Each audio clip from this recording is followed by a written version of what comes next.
말씀입니다. 오늘 우리가 읽을 세 번째 말씀은 요한일서 4장 19절에서 21절입니다. 신약성경 392페이지입니다. 요한일서 4장 19절에서 21절입니다. 우리가 사랑함은 그가 먼저 우리를 사랑하셨음이라. 누구든지 하나님을 사랑하노라 하고 그 형제를 미워하면 이는 거짓말하는 자니 보는 바 그 형제를 사랑하지 아니하는 자는 보지 못하는 바 하나님을 사랑할 수 없느니라. 우리가 이 계명을 주께 받았나니 하나님을 사랑하는 자는 또한 그 형제를 사랑할지니라. 아멘. 이는 거룩하신 하나님의 말씀입니다. 오늘 말씀은 요한일서 4장 15절에서 21절까지 좀 더 길게, 그리고 특히 4장 전체를 보아주시면 감사할 것 같습니다. 오늘은 사랑은 나뉠 수 없습니다라는 주제로 우리가 함께 말씀을 나누도록 하겠습니다. 지난주에 사랑을 나눌 수 없습니다라는 말씀으로 이제 요한일서 말씀을 묵상하다가 우리 성도님들께 이제 질문을 드렸습니다. 우리가 살아가면서 절대로 나뉘어질 수 없는 게 무엇이 있을까요? 라고 질문을 드렸더니 많이들 답변을 주셔서 너무 감사한데요. 이랬대요. 선영이는 가족이래요. 나뉘어질 수 없다. 이게 선영이가 6살입니다. 6살이 가족은 절대 나뉘어질 수 없다. 지금 가족을 나누려고 하시는 분들이 있을 수도 있는데 그렇게 생각하시면 안 됩니다. 가족은 나뉠 수 없는 게 원칙입니다. 가족은 나뉠 수가 없대요. 조금 재미있는 것들도 있었어요. 문다솔은 아이스크림과 냉장고래요. 무엇을 좋아하는지를 알 것 같은데. 또 애착 인형과 지안이래요. 지안이가 맨날 들고 다니는 요만한 인형이 있더라고요. 아마 그거 얘기하는 것 같아요. 건이는 머리와 몸통이래요. 좀 무서운데요. 나뉘어지면 무서운 일이 생기는 머리와 몸통. 세연이는 낮과 밤이래요. 그렇지. 낮과 밤이 어디가 낮이고 어디가 밤이 딱 끊을 수가 없잖아요. 자기도 모르게 낮이 오고 자기도 모르게 밤이 오고 이러는 것 같아요. 또 세린이는 휴대폰과 나. 이거는 조금 아버지와 어머니의 지도가 좀 필요한 것 같고요. 또 노엘이는 동생과 형이래요. 나뉠 수가 없대요. 그리고 문결이는 나라와 글자래요. 무슨 세종대왕처럼. 또 뭐라 그랬더라? 교회와 공동체래요. 정답을 알고서 올린 건가? 자, 그래요. 우리가 모두들 답을 열심히 달아주셔서 감사한데 우리의 일상에서 분리될 수 없는 것들이 있습니다. 그런데 이 분리될 수 없는 것들을 우리가 짝꿍이라고 부르면 어떨까요? 아예 그냥 떨어져서 그냥 생각하지 않는 거죠. 이거면 이거. 이인섭 집사님이 진짜 많이 남겨주셔서 당황을 했는데 너무 감사해요. 맞아요. 짝꿍으로 찝을 수 있는 거 이렇게 두 가지씩. 이런 것들은 사실은 수많이 많습니다. 성경에서도 마찬가지입니다. 성경에서도 나뉠 수 없는 것들이 있는데요. 오늘 성경에서 말하는 사랑은 두 가지입니다. 첫 번째는 하나님 사랑입니다. 두 번째는 이웃 사랑입니다. 이 두 가지 하나님 사랑과 이웃 사랑은 분리가 될 수 없다. 분리할 수 없는 짝꿍이다. 이렇게 기억하시면 될 듯합니다. 오늘은 특별히 우리가 요한일서 말씀을 통해서 이웃 사랑, 또 오늘 요한일서에서 나오는 글씨처럼 문구처럼 형제 사랑, 형제 사랑은 무엇인지, 이 사랑을 왜 실천해야 되고 또 이 사랑이 실제 무엇인지를 우리가 함께 생각하는 시간을 갖도록 하겠습니다. 오늘 우리가 묵상하고 있는 요한일서 전체의 주제는 사랑입니다. 방금 말씀드린 것처럼 주제는 간단합니다. 하나님을 사랑하니까 형제를 사랑해야 한다. 둘은 분리할 수 없다입니다. 질문 하나 드릴까요? 하나님 사랑하십니까? 아멘. 그렇죠? 그러면 이웃과 형제를 사랑하고 계십니까? 아마 하나님 사랑은 잘은 하지 못하실 수 있어도 그래도 오늘 우리 이 자리에 함께 예배를 드리러 나오신 우리 성도님들이라면 또 신자라면 누구나 마음은 있는 거죠. 하나님 사랑하고 싶지, 더 잘하고 싶지. 근데 문제는 이웃 사랑입니다. 이웃 사랑 어떻게 할까요? 성경에 있으니까 그냥 순종해 이렇게 할까요? 하나님도 사도 요한도 바울도 다들 그렇게 얘기하니까 그럼 우리도 그냥 따라야 돼. 라고 이야기를 해야 되는 걸까요? 이렇게 얘기하시는 분들 있으세요. 아, 목사님, 저는 사랑이 잘 안 돼요. 저는 가족을 사랑하는 게 참 어려워요. 저는 원수를 사랑하는 건 더 어려운 것 같아요. 라고 우리는 사실은 솔직히 고백합니다. 또 이렇게도 얘기를 하세요. 목사님, 저는 도저히 여력이 없어요. 누군가를 내 마음에 받아들일 여력이 없습니다. 너무 바빴고 너무 지치고 또 상처받았고 다 포기하고 싶고 그렇습니다 라고 이야기를 할 때 여러분들은 뭐라고 대답하실래요? 우리는 그러한 사람들에 대해서 어떻게 이야기를 해 주어야 할까요? 그냥 단지 좋은 상황이 오기를 기다려야 될까요? 아, 안 바빠지면 사랑해. 지금 바쁘니까 어쩔 수 없지. 이렇게 해야 될까요? 네, 인간적으로는 그렇게 얘기할 수 있습니다. 하지만 원칙은 기억을 하셔야죠. 혹시 하나님께서 불가능한 일을 우리에게 맡기신 건 아닐까요? 오늘 성경 요한 1서가 쓰여진 배경을 보면 이들의 상황이 녹록지가 않습니다. 두 가지 문제가 있었는데요. 첫 번째는 심각한 박해가 있었습니다. 우리가 알고 있는 것처럼 로마의 도미티우스 황제의 박해 중인 성도들, 이들을 너무나도 박해하는 상황에 그 환난을 견뎌낸 성도들에게 격려와 위로를 주는 글이 바로 오늘 요한 1서입니다. 그럼 환난에 힘을 내라 이렇게 얘기를 해야 되는데 서로 사랑해라. 왜 이렇게 얘기를 했을까요? 두 번째는 또 이 당시에 이단 때문에 이 편지를 썼습니다. 그때나 지금이나 잘못된 이단, 잘못된 가르침들이 여전히 많았습니다. 특히 이 당시에는, 세례 요한 당시에는 예수님은 육체로 오시지 않았다, 영으로만 오셨다, 어떻게 하나님이 육신을 입으실 수가 있겠느냐 라고 가르치는 사람들이 있었습니다. 그리고 그치, 우리가 살아보니까 내가 육신으로 죄를 짓고 내가 몸으로 나쁜 짓을 하고 몸으로 행동으로 좋지 않은 일들을 자꾸 하는 하나님의 말씀을 거스르고 있어 라는 것을 사람들이 생각했던 거죠. 육신, 물질, 이 세상, 이런 것들은 쇳덩어리이기 때문에 우리는 이것을 벗어나서 저 멀리에 있는 천국에 가서 하나님과 평안을 누려야 된다, 이러한 사상을 얘기하면서 예수님은 육신으로 오시지 않았을 것이라고 강조를 했습니다.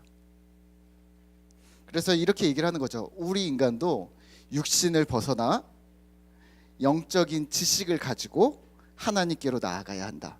그래서 영적인 지식, 그래서 영지주의라는 것이 있었습니다.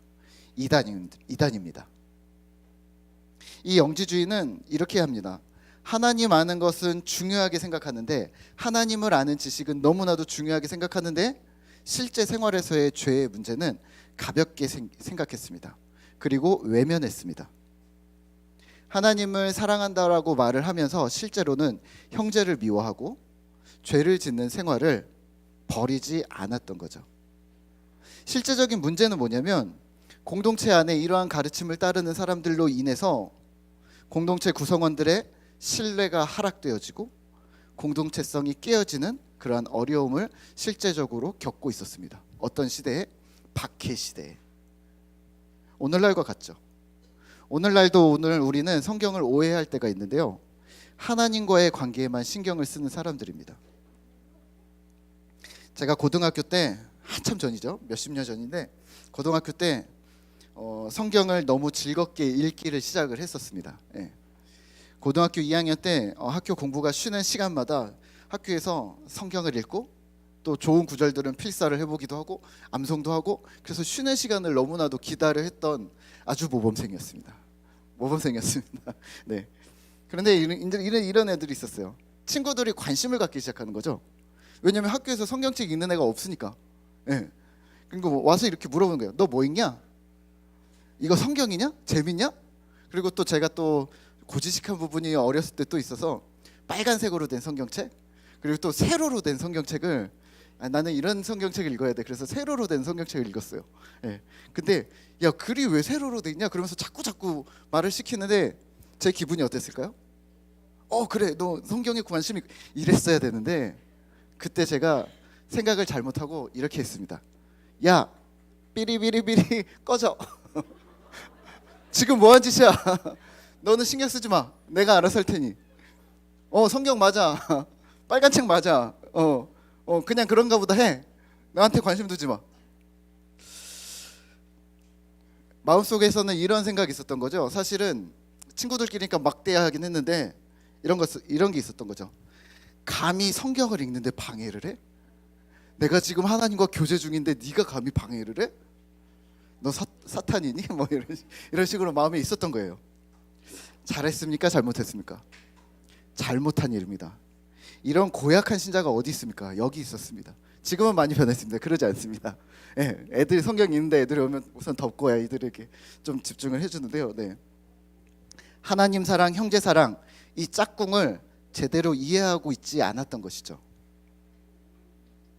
어떤 집사님은, 용서하고 들으세요. 어떤 집사님은 자기 딸이 말을 안 들으면 입에 발음을 뭉개가지고 머리를 쓰다듬으면서 사탄아 물어라 이런데요. 또 남편이 뭐라고 하면 한대요. 네, 뭐 마음이 그렇게 해서라도 풀리시면 이해는 하겠지만 사실은 성경적은 아닙니다. 이게 바로 자기 중심적 신앙입니다. 하나님이 주인이 아니라 내가 중심인, 어떤 거예요? 내가 불편하고 내가 마음에 안 드는 건 다 틀린 거, 내 생각이 맞아, 내 신앙이 맞아, 자기 중심성입니다. 내가 성경을 읽고 내가 행동하는 것에 나를 반대하는 사람, 그건 다 틀린 거야. 그런 자기 중심성이 믿음이라고요? 여기에 하나님은 어디 있습니까? 하나님이 우리와 함께 계시거든요. 하나님을 불러드리는 중이 아니라 하나님이 우리와 함께 계시는 중인데 나는 나를 생각하는 거죠. 방성기 목사님 아시죠? 일터 사역하시는 방성기 목사님의 동생인 방선호 장로님이라는 분이 있는데, 그분이 쓰신 일터행전이라는 책에서는 이렇게 얘기를 합니다. 우리는 일터 선교사다 라는 말을 열심히 하십니다. 네, 우리는 일터에서 또 일상에서 복음을 전하는 선교사가 맞습니다. 근데 이런 부탁을 하세요. 저도 너무 공감하는데, 제발 회사 내에서 기독교인이라고 말하는 티를 냈으면 업무에 좀 충실해달라. 업무는 대강대강 하고 팀장한테 와서 이렇게 얘기를 한대요. 팀장님, 오늘 수요일은 저 빨리 가야 돼요. 칼퇴해야 돼요. 왜? 저 수요 예배 가야 돼요. 아니 지금 해야 할 일이 좀 네, 그러면 안 되지만 해야 할 일들이 많은데, 팀장님 오늘 금요일은 회식에 갈 수 없어요. 왜? 금요 철회 가야 되거든요. 죄송합니다. 탁 끊고 갔는데 지금은 어떻게 할 수도 없대요. 근데 부탁이래요. 제발 좀 눈치 좀 보시면서 하시라고 말씀을 하는 거예요. 이것도 자기 중심성입니다. 내가 교회 가는 취미가 있는 것인지 아니면 진심으로 하나님을 예배하려고 가는 거지, 하나님 주인 되심을 내 삶에 선포하려고 하는 건지 아니면 그냥 오늘 소일거리로 교회를 가려고 하는 건지 명확히 하셔야 한다는 겁니다. 자기 중심성을 믿음으로 포장하는 사람들이 있다는 겁니다. 오늘 본문 요한일서 4장에서는 형제 사랑을 말하기 이전에 우선 바른 신앙을 가지라고 말을 합니다. 1절입니다. 제가 읽겠습니다. 사랑하는 자들아, 영을 다 믿지 말고 오직 영들이 하나님께 속하였나 분별하라. 많은 거짓 선지자가 세상에 나왔음이니라. 아멘. 혹시나 바른 신앙이 담보되지 않고 내 마음대로 자기 중심적으로 사랑을 행동했을 때 무슨 일이 일어나냐면 공동체가 깨지고 사람의 마음, 관계가 깨지고 더 심각하게는 영혼이 깨질 것을 사도 요한은 우려하고 있습니다. 내 마음대로 사랑을 행동하면 사람의 영혼이 깨어질 수도 있다는 거예요. 정답은 성령의 인도를 따라 형제를 사랑하라입니다. 7절과 8절입니다. 우리 함께 같이 성경 있으신 분들 읽어볼까요? 7절입니다. 사랑하는 자들아, 우리가 서로 사랑하자. 사랑은 하나님께 속한 것이니 사랑하는 자마다 하나님으로부터 나서 하나님을 알고 사랑하지 아니하는 자는 하나님을 알지 못하나니 이는 하나님은 사랑이심이라. 아멘. 사랑하자. 왜? 하나님 자체가 사랑이시기 때문에. 하나님을 빼놓으시면 안 됩니다. 그냥 사랑이 아닙니다. 남녀 간의 사랑, 부모 자식 간의 사랑, 혹은 친구 간의 사랑, 하나님 없는 사랑은 이야기하는 게 아니라 하나님이 기본이 되셔야 합니다. 다시 말하면 바른 신앙이 기본이 되셔야 합니다. 왜냐하면 형제 사랑은 무엇이냐? 하나님 사랑이다. 형제 사랑과 하나님 사랑은 같다라는 겁니다. 하나님 사랑과 형제 사랑이 분리될 수 없는데, 분리될 수 없는 짝꿍인데, 하나님을 사랑하는 사람은 형제 사랑이 그 삶에서 나올 수밖에 없다는 겁니다. 신자는 참된 사랑을 하면서 하나님 사랑을 알아갈 수 있거든요. 또 그 사랑의 행위 자체를 통해서 하나님의 속성에, 신의 성품에 참여하게 되는 것이 바로 사랑입니다. 다시 말하면 이 사랑이란, 온전한 사랑이란, 정말 참 사랑을 실현할 수 있는 분은 하나님밖에 없는데, 하나님같이 신만히 하실 수 있는 그 사랑을 감히 피조물이라는 인간이 하나님과 같은 사랑을 하게 된다는 거예요. 사랑은 그래서 이렇게 의미가 있습니다. 그러면 하나님 사랑은 어떤 종류의 사랑일까요? 무조건적인 사랑입니다. 10절입니다. 제가 읽겠습니다. 사랑은 여기 있으니 우리가 하나님을 사랑한 것이 아니요 하나님이 우리를 사랑하사 우리 죄를 속하기 위하여 화목제물로 그 아들을 주셨음이니라. 보내셨음이니라. 아멘. 우리가 하나님을 사랑한 것이 아니고 하나님이 우리를 사랑하셨습니다. 아멘. 아멘. 이 말은 무슨 말이냐면, 하나님은 자신을 사랑하지 않는 우리를 사랑하셨다는 거죠. 이걸 어떻게 표현하냐면 원수되었던 우리를 사랑하셨다라고 표현합니다. 사실 인간은 조건적인 사랑을 합니다. 네가 나를 좋아하면 나도 너를 좋아할게. 네가 나를 사랑하면 나도 너를 사랑할게.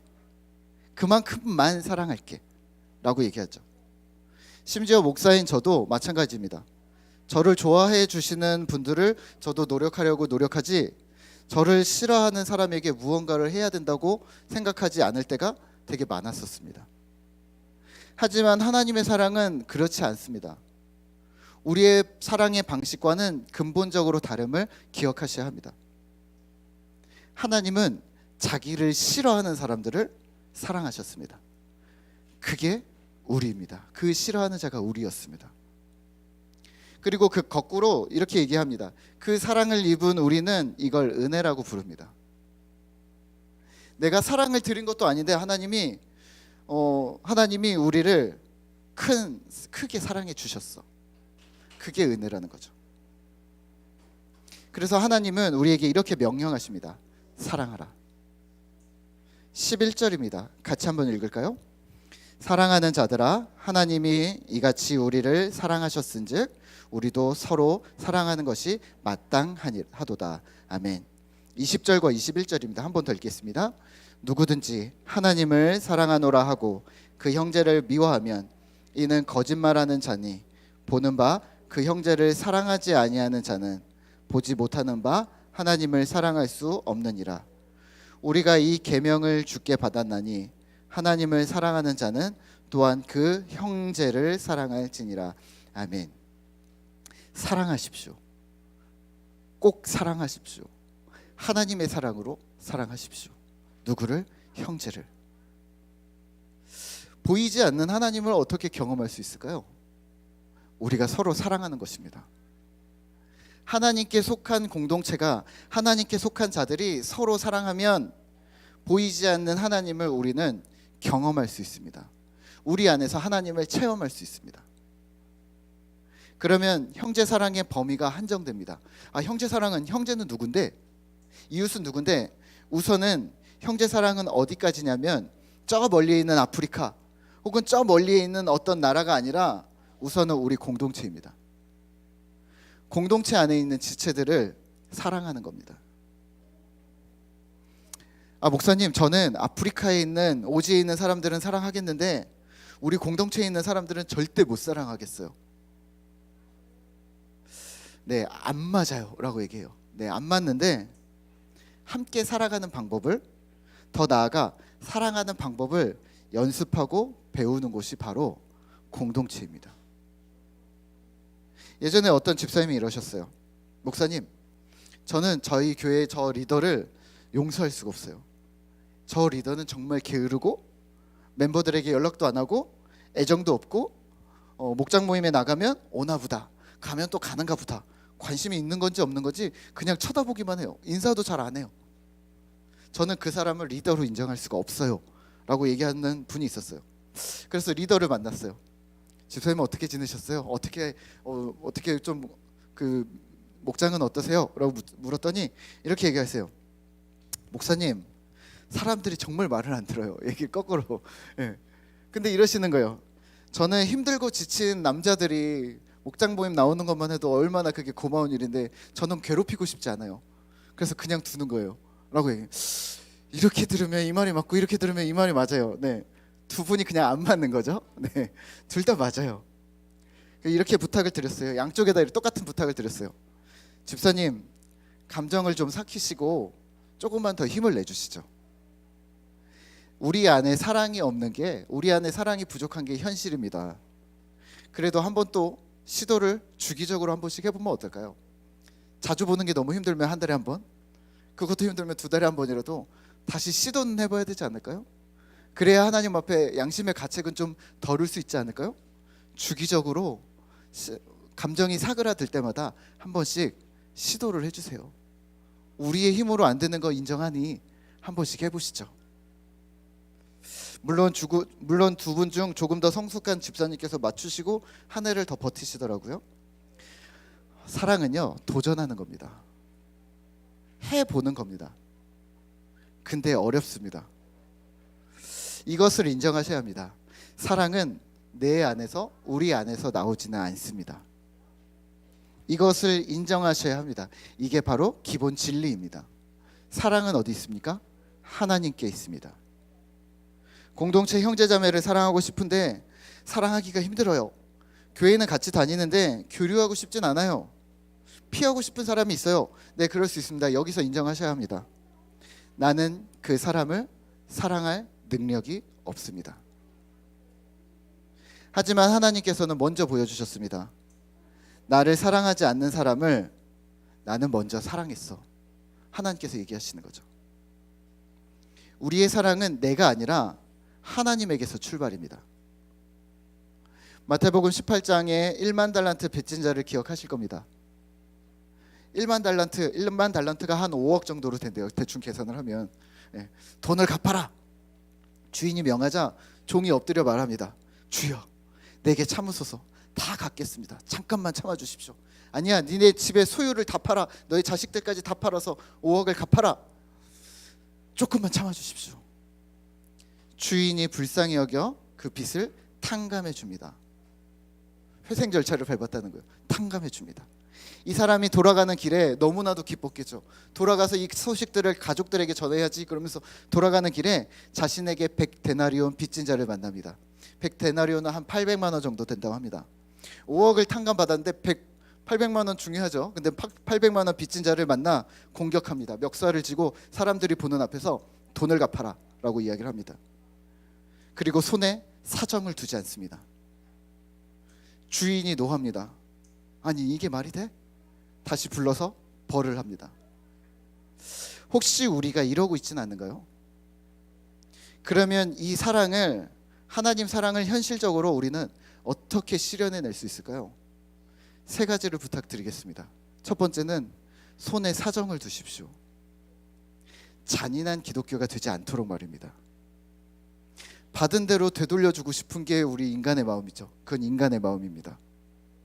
복수하고 싶은 마음은 누구에게나 있겠지만 우리가 신자라면 그 감정을 누그러뜨리셔야 합니다. 두 번째는 기다려 주십시오. 조급하지 마셔야 합니다.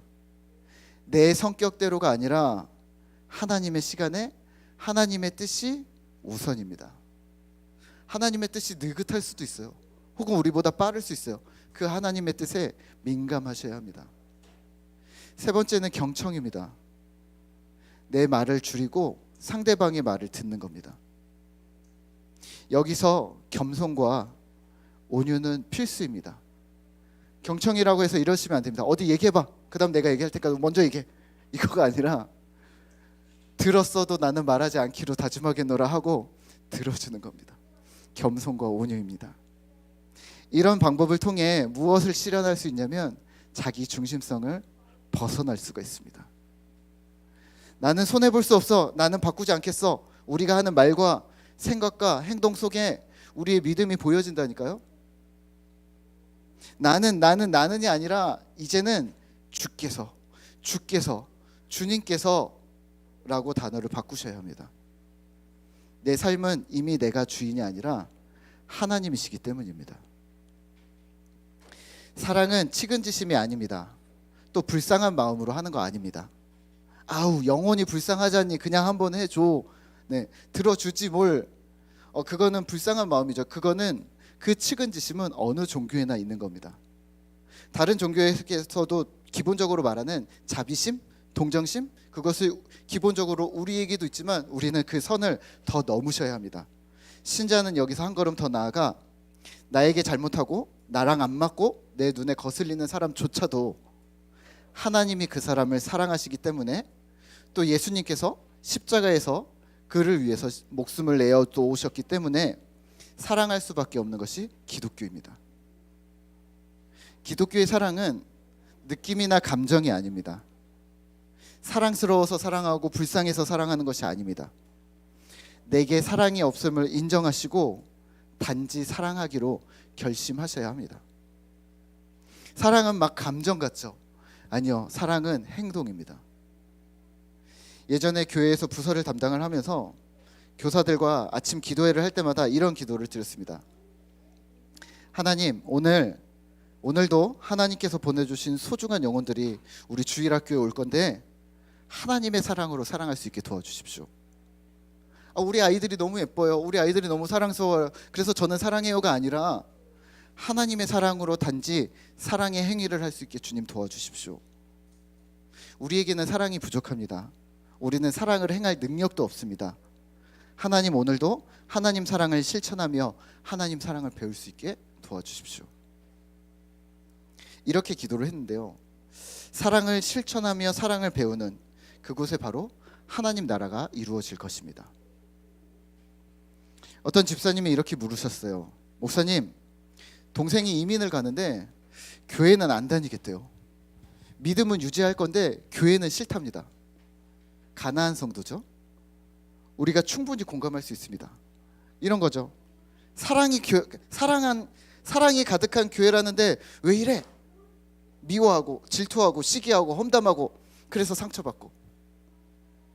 관계의 실패를 우리는 이미 너무나 많이 경험을 했을 겁니다.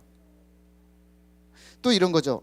사랑이 교회 공동체의 원리라고 하는데 교회 공동체는 교회 조직이 되어서 부를 축적하고 사회적 지위를 추켜 세우고 직분에 따라 사람을 차별합니다. 교회 공동체에서 조직의 쓴맛을 본 사람도 우리는 좀 있으실 겁니다. 아니, 목사님, 교회 현실이 이런데 우리가 교회를 다녀야 합니까? 사람을 만나야 합니까? 하나님만 생각하면 안 됩니까? 라고 질문하시면 죄송하지만 저는 네 라고 대답할 수밖에 없습니다. 그건 사실입니다. 공동체는 필수입니다. 하지만 조건이 있습니다. 먼저 이렇게 약속하셔야 합니다. 겉으로만 사랑하지 않고 진심으로 사랑하겠다라고 말입니다. 교회 공동체를 세상 조직처럼 세속화에 빠뜨리지 않고 성경의 원칙으로 하나님 주인 되시는 공동체를 이끌어 가겠습니다라고 약속을 받으셔야 합니다. 이것을 먼저 약속을 하지 않고 교회 공동체의 당위성만을 주장한다면 그건 스스로 교회의 길을 포기하는 겁니다. 지금 그대로는 안 됩니다. 신자에게 교회 공동체가 필수인 이유가 있습니다. 세 가지인데요, 이렇습니다. 첫 번째는 교회 공동체는 하나님 사랑을 배울 곳입니다. 다음 주에 다루겠지만 사랑은 그냥 하면 되는 게 아닙니다. 여러분의 방식으로 하면 되는 것이 아닙니다. 하나님의 방식으로 배워서 하셔야 되는 겁니다. 사랑하는 방법을 성경으로 배우고 믿음의 동료들을 통해서 배우고 예배를 통해서 섬김을 통해서 배워서 그렇게 사랑을 흘려보내실 수 있으셔야 합니다. 제대로 사랑을 배워본 사람만이, 제대로 사랑을 받아본 사람만이 그 사랑을 흘려보내실 수 있습니다. 두 번째는 하나님 사랑을 훈련할 수 있는 곳입니다. 어디 가서 사랑을 훈련하시겠어요? 바로 여기입니다. 내가 예수를 믿는 순간 교회 공동체에 들어오는 순간 나는 그 공동체의 지체입니다. 머리와 몸을 분리할 수 없는 것처럼 우리는 뗄래야 뗄 수 없는 관계가 되어져 버립니다. 가족인 거죠. 하나님과 나를 뗄 수 없는 것처럼 이 형제 사랑도 뗄 수 없는 필수인데요. 이렇게 얘기할 수 없다는 겁니다. 목사님 저는 예배만 드릴게요. 네, 사실 이게 원칙적으로 가능하지 않다는 겁니다. 하나님 사랑과 형제 사랑은 의무이자 필수인 겁니다. 명령인 거죠. 이러시는 분들 없잖아요. 목사님 저는 집에서 잠만 자요. 저는 집에서 아무 얘기 잠만 자요. 그런 분들 없잖아요. 네, 그러면 안 되잖아요. 네, 아닙니다. 교회도 마찬가지입니다. 세 번째는 그 하나님의 사랑이 실현될 곳이기 때문입니다. 하나님의 사랑이 실현되면 우리는 무엇을 경험할 수 있다? 하나님 나라를 경험할 수 있다. 하나님 사랑이 실제로 이루어지는 것은 형제 사랑이 실제 이루어졌을 때 하나님의 임재를 경험할 수 있다는 겁니다. 말씀을 맺겠습니다. 사랑을 교회 공동체가 담지해야 한다면, 가지고 있어야 한다면 우리 꿈터 공동체는 어떤 사랑을 해야 할까요? 어떻게 꿈터 공동체를 사랑으로 유지해 나갈 수 있을까요? 이 원칙만 기억해 주시죠. 키워드는 성장과 자발성입니다. 기다려주시고 경청하고 사랑을 베푸는 것은 주 안에서 성장한다는 것을 전제로 합니다. 바른 신앙이 전제되면 성장은 자연스럽습니다. 만약에 응석바지로 계속 머무르시면 우리는 건강한 공동체가 될 수 없습니다. 우리가 모두 아이로 태어났잖아요. 모두 청소년기를 지났잖아요. 모두 어른이 되었잖아요. 이 과정을 자연스럽게 우리 모두가 경험하셔야 되는 겁니다. 그러면 자기 중심성이 벗어나 주님 중심으로 조금씩 계속해서 변화하고 계셔야 합니다. 우리는 이걸 어려운 말로 성화라고 부릅니다. 그러면 우리 공동체는 기쁨으로 이를 기다릴 수가 있습니다. 지난주보다 이번 주가 낫네? 이번 주보다 다음 주가 낫네? 잘하고 있어. 너무 행복해. 그래서 기쁠 수 있는 거죠. 스스로 성장하기를 애쓰고 스스로 신앙생활하는 신자의 자생력은 건강한 교회 공동체의 필수입니다. 하나님 사랑과 교회 공동체, 형제 사랑에 계속 힘써 주시죠. 이 둘은 나뉠 수 없습니다. 하나님을 경험한 만큼 공동체에 실현해 보시고 그 사랑의 결과로 하나님의 마음을 닮아가는 그런 꿈터 공동체 되시기를 소망합니다. 우리 함께 오늘 같이 함께 찬양하면서 기도할까요?